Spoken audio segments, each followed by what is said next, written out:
اخباركم ان شاء الله بخير. اليوم انا وين؟ اليوم انا بالموصل بالجانب الايمن بسوق الشعارين.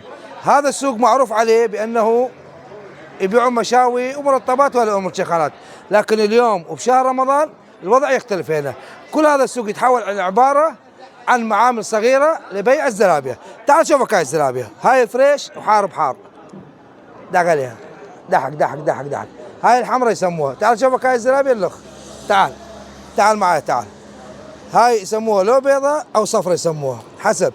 هاي فريش وحار بحار.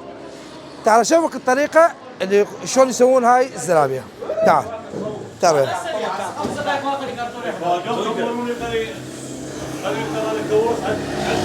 هاي شو يقولون عليها؟ يقول لك لا كاسر ولا محلبية، إذا تحب الزلابية تعال علي. هاي حار بحار. من هنا يتم قليها وبيعها مباشر. تمام؟ هاي الكيلو حاليا بالجملة تنباع ب 1900 دينار وبالمفرد ب 2000 ونص.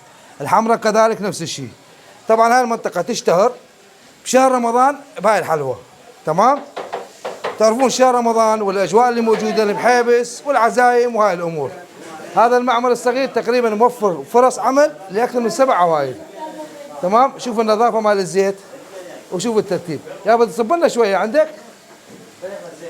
يلا شوف فوت عليه.